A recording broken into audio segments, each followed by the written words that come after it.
ஆண்டவரை காணிக்கையாக ஒப்புக்கொடுத்த விழா. அன்னையின் தாழ்ச்சியையும் பார்க்கிறோம். அவர் தூய்மையே உருவானவர் என்றாலும் பாவியான பெண் போல் ஆலயத்தில் நிற்கிறார். சீமோன் சில நிமிடங்கள் மாத்திரமே இயேசுவை ஏந்தி எல்லையற்ற மகிழ்ச்சி அடைந்தார். திவ்ய நன்மை வாங்கும் ஒவ்வொரு முறையும் அதே பாக்கியம் நமக்கு கிடைக்கின்றது. நாம் அவரை போல் மகிழ்ச்சி அடைந்து இயேசுவை பயன்படுத்தி புனிதராக மாற உறுதி செய்வோம்.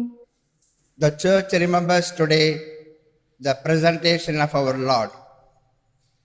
Mother Mary said to the angel, I am the handmaid of the Lord. Be it done to me according to your word. She did not stop there, but went forward and meticulously followed the word of God in her life. When she presented her son in the temple, she followed the instruction given in the Bible and did all that the law of the Lord commanded. When we prepare our children for baptism, do we follow the footsteps of our mother and do as her son says?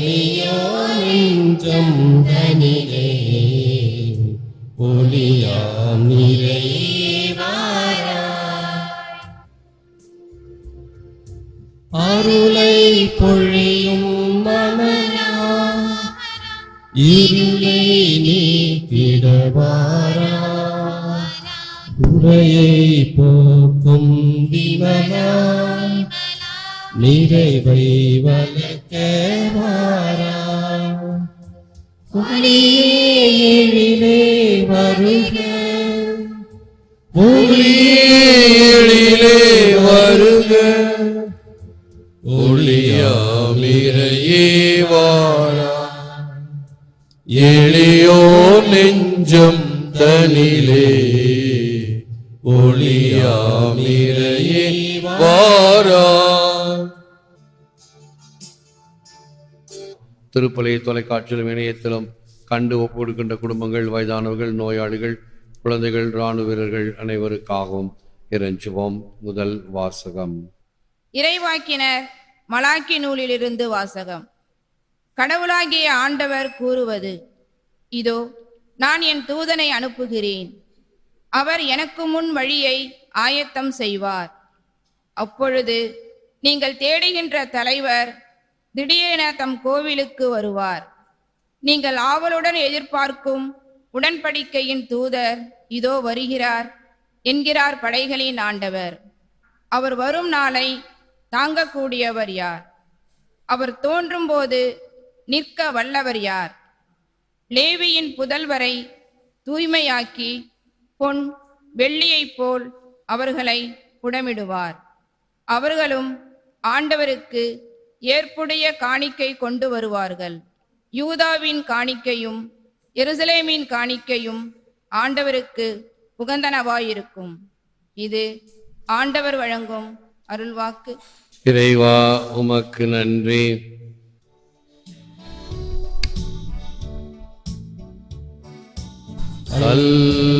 அல்லேலூயா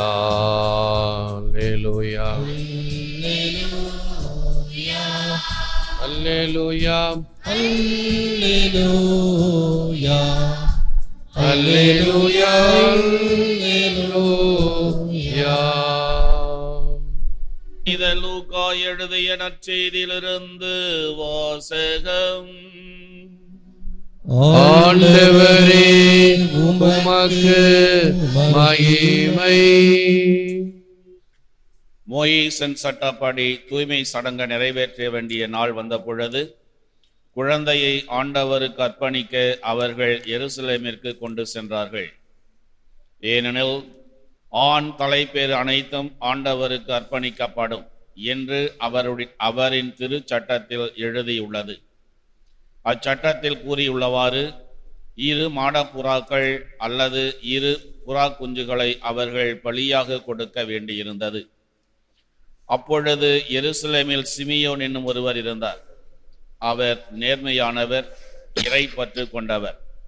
இஸ்ரேலுக்கு வாக்களிக்கப்பட்ட ஆறுதலை எதிர்பார்த்திருந்தவர். தூய ஆவியாரை அவர் பெற்றிருந்தார். ஆண்டவரின் மெஸ்ஸியாவை காணும் முன் அவர் சாகப் போவதில்லை என்று தூய ஆவியாரால் உணர்த்தப்பட்டிருந்தார். அந்த ஆவியாரின் தூண்டுதலால் அவர் ஆலயத்திற்கு வந்திருந்தார். திருச்சட்ட வழக்கத்திற்கு ஏற்ப செய்ய வேண்டியதை குழந்தை இயேசுவிற்கு செய்து முடிக்க பெற்றோர் அதனை உள்ளே கொண்டு வந்த பொழுது சிமியோன் குழந்தையை கையில் ஏந்தி கடவுளை போற்றி, ஆண்டவரே, உமது சொற்படி உம் அடியான் என்னை இப்பொழுது அமைதியுடன் போகச் செய்கின்றேன்.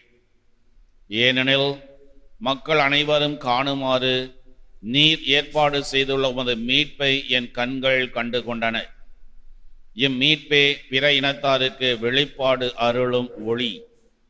இதுவே உம் மக்களாகிய இஸ்ராயலுக்கு பெருமை என்றார். குழந்தையை குறித்து கூறியவை பற்றி அதன் தாயும் தந்தையும் வியப்புற்றனர். சிமியோன் அவர்களுக்கு ஆசி கூறி அதன் தாயாகிய மரியாவை பார்த்து, இதோ இக்குழந்தை இஸ்ராயல் மக்களுள் பலரின் வீழ்ச்சிக்கும் எழுச்சிக்கும் காரணமாக இருக்கும், எதிர்க்கப்படும் அடையாளமாகவும் இருக்கும். இவ்வாறு பலரின் மறைவான எண்ணங்கள் வெளிப்படும், உமது உள்ளத்தையும் ஒரு வாழ் ஊடுருவி பாயும் என்றார். ஆசேர் குலத்தை சார்ந்த பானுவேலின் மகளாகிய அன்னா என்னும் இறைவாக்கினர் ஒருவர் இருந்தார். அவர் வயது முதிர்ந்தவர். மணமாகி 7 ஆண்டுகள் கணவரோடு வாழ்ந்த பின் கைம்பெண் ஆனவர். அவருக்கு வயது 84. அவர் ஆலயத்தை விட்டு நீங்காமல் நோன்பிருந்து மன்றாடி அல்லும் பகலும் திருப்பணி செய்து வந்தார். அவரும் அந்நேரத்தில் அங்கு வந்து கடவுளை புகழ்ந்து எருசலேமின் மீட்பிற்காக காத்திருந்த எல்லோரிடமும் அக்குழந்தையை பற்றி பேசினார். ஆண்டவரின் திருச்சட்டப்படி எல்லாவற்றையும் செய்து முடித்த பின் அவர்கள் கலிலேயாவில் உள்ள தங்கள் ஊராகிய நாசரேத்திற்கு திரும்பிச் சென்றார்கள். குழந்தையும் வளர்ந்து வலிமை பெற்று ஞானத்தால் நிறைந்து கடவுளுக்கு உகந்ததாய் இருந்தது. இது கிறிஸ்துவின் நற்செய்தி. கிறிஸ்துவே உமக்கு புகழ். Now, Master, you are letting your servant go in peace as you promised. ஆண்டவரே, உமது சொற்படி உம் அடியான் என்னை இப்போது அமைதியுடன் போகச் செய்கிறேன்.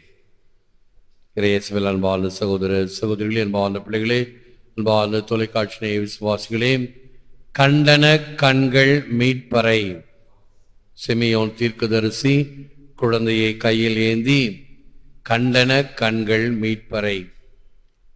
இதற்காகத்தான் காத்திருந்தேன், இதோ என்னை அமைதியாக போகவிடும் என்று நற்செய்தியில் படிக்க கேட்டோம்.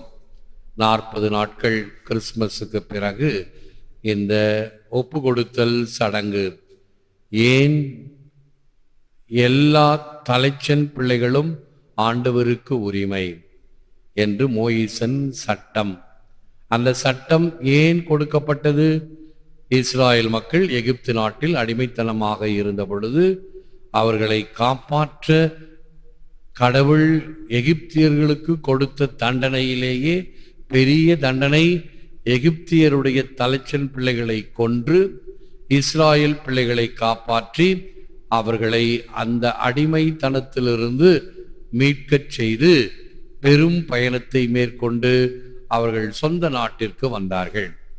எனவே மோயிசன் அப்பொழுதே அவருக்கு தெரியும், இந்த மக்கள் மறந்து போகிற மக்கள், எல்லாத்தையும் மறந்துடுவாங்க, ஆகவே மறக்கக்கூடாது என்று ஒரு சட்டம் இயற்றி, இதை நெஞ்சே நீ மறவாதே என்கின்ற வகையில் இதை 40 நாட்கள் கழித்து ஒவ்வொரு குழந்தை பெற்ற தாயும் தலைச்சன் பெயராக இருந்தால் அதை ஆண்டவருக்கு அர்ப்பணிக்க வேண்டும் என்று குழந்தை இயேசுவை இன்று அர்ப்பணித்ததனுடைய விழாவை இன்று நாம் ஞாபகப்படுத்துகிறோம்.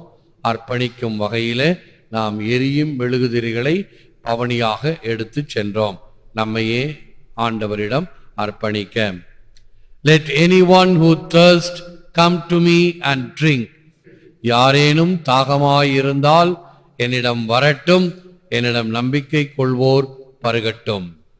The Holy Spirit reveals the presence of the Lord to those who are receptive and eager to receive him.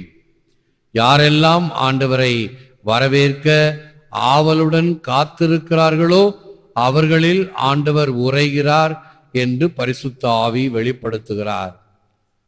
ஆகவே இயேசுவினுடைய வாழ்க்கையிலும் பாருங்கள், யாரெல்லாம் ஆண்டவரை நாடி தேடி வந்தார்களோ அவர்கள் குணம் பெற்றார்கள், நலம் பெற்றார்கள், திரும்பி போகும் பொழுது மாற்றம் பெற்றவர்களாக சென்றார்கள்.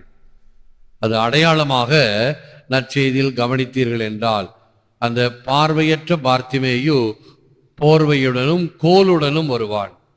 இயேசு அழைக்கிறார், இங்கே வா என்று அழைத்ததும் உடனே அவனுடைய நம்பிக்கை பாருங்கள், கோலை வீசிவிட்டு போர்வையை உதறிவிட்டு இயேசுவிடம் ஓடி வருவான். பிள்ளைங்கள்லாம் பள்ளிக்கூடத்தில் பரீட்சையெல்லாம் முடிஞ்ச பிறகு ஏதோ விடுதலை அடைஞ்ச மாதிரி பேனாவை இங்கெல்லாம் தெளிச்சிட்டு புத்தகத்தெல்லாம் தூக்கி எறிஞ்சிட்டு ஓடுற ஓட்டத்தை போல, இனி நான் குருடனாக இருக்க வேண்டிய தேவையில்லை, இயேசுவினுடைய அருள் எனக்கு கிட்டுகிறது, நான் பார்வை பெறுவேன் என்று பார்வை பெறுவதற்கு முன்னமேயே அவன் அந்த விடுதலை உணர்வோடு செயல்பட்டதை பார்க்கிறோம். சமாரிய பெண் குடத்தை அங்கேயே வைத்துவிட்டு ஊருக்கு சென்று இந்த மெசியாவை அறிவிப்பார். ஆக இவைகள் எல்லாம் பழைய வாழ்க்கையை எடுத்துரைக்கின்றன. புதிய வாழ்க்கையிலே அவர்கள் மீட்பு பெற்றவர்களாக இருக்கிறார்கள். வருகிற மாதம் 11ஆம் தேதி, இந்த மாதத்தில் 11ஆம் தேதி லூர்து மாதா திருநாள் கொண்டாடுகிறோம். லூர்து மாதா கெபியில லூர்து நகரிலே நாம் பார்க்கின்ற ஒரு காட்சி என்னவென்றால், ஆங்காங்கு இருக்கக்கூடிய மரங்களிலே மக்கள் ஊன்றி வந்த கோல்கள், இந்த கை நடக்க முடியாம எல்லாம் குச்சி வச்சுட்டு நடக்கிறாங்க இல்லையா, ட்ரைபோல், இவைகளை எல்லாம் இங்கே மாட்டி வைத்திருப்பார்கள். நொண்டி கொண்டு வந்தேன், முடவனாக வந்தேன், நடக்க முடியாமல் வந்தேன், அன்னையின் அருள் பெற்றேன், இதோ நடந்து செல்கிறேன். அதற்கு காணிக்கையாக இதுவரைக்கும் அவர்களை தாங்கி கொண்டு வந்த அந்த கோல்களை சாட்சிகளாக விட்டு சென்றது ஏராளமான கோல்களை இங்கு பார்க்கலாம். ஆண்டவரிடம் வருபவர்கள் நிச்சயமாக இவ்வாறு மீட்பு பெறுவார்கள். இருளாய உள்ளத்தின் இருளை நீக்கி இடர் பாவம் கெடுத்து ஏழையேனை வான்லோக நெறி அறிய சிந்தை தந்த அருளானை நாதி தேவனே போற்றி. எரியும் திரியை பிடித்து சென்றோம். அதனுடைய அர்த்தம் என்ன? இருள் அகற்றி ஒளியை தருகின்ற ஆண்டவர் நம்மோடு நம் உள்ளத்தில் இருக்கிறார்.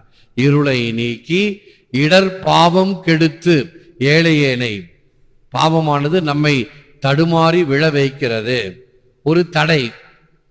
ஆக எவைகளெல்லாம் தடைகளாக இருக்கின்றனவோ அந்த தடைகளை அகற்ற வேண்டும். இடர் பாவம் கெடுத்து இந்த தடையை நீக்கி ஏழையனை வான்லோக நெறி அறிய, இறைவனுக்குரிய நெறியை, மிக சிறந்ததை அறிவதற்கு சிந்தை தந்த அருளானை, எனக்கு அந்த அருளை தருகின்ற இந்த பரிசுத்த ஆவியான அருளானை ஆதிதேவனை போற்றி என்பது ஒரு பழம் தமிழ் பாடல் ஒன்று. A Christian who believes in the promises of God will wait patiently and courageously for their fulfillment in God's own time and live joyfully his daily life on wings of promise. இறைவனின் வாக்குறுதிகளை நம்பும் கிறிஸ்துவன் இறைவனின் நேரப்படி முழுமையடைய பொறுமையோடு உறுதியாக காத்திருப்பான், மகிழ்வோடு வாழ்வான். இந்த காத்திருத்தல் என்பது மிக மிக தேவை. காத்திருக்க வேண்டும், பொறுமை வேண்டும். இவைகள்தான் இறைவனுடைய அருளை நமக்கு தரக்கூடிய பண்புகள் என்பதையும் உணர்வோம். If a man loses reverence for any part of life, he will lose reverence for all life. பரிசுத்தத்தனத்தையோ அல்லது மதிப்புக்குரிய தன்மைகளையோ நாம் இழந்தோம் என்றால் வாழ்நாள் முழுவதும் இழந்தவர்களாகவே கருதப்படுவோம். ஆகவே இந்த பரிசுத்தனத்தில் மிளிர்வதற்கு ஆண்டவருடைய அருளை இறைஞ்சுவோம். ஜெபம். Lord Jesus, may I never cease to hope in you and trust in your promises. Fill me with the Holy Spirit, that I may always recognize your saving presence in my life. ஆண்டவராகிய இயேசுவே, எந்நாளும் உம் வாக்குத்தத்தங்களில் குறையா நம்பிக்கை கொண்டிருப்பேனாக. என் வாழ்நாளெல்லாம் எம்மை காத்து வரும் உம் கருணையின் பிரசன்னத்தை உணர உம் தூய ஆவியால் எம்மை நிரப்பியருளும். தாவீதின் குலமலரே, ஒளி தாங்கிடும் மகள் விளக்கே, எமை காத்திடும் மாரணங்கே, அருள் சுரந்திடும் தேன் சுனையே. தாவீதின் குலமலரே,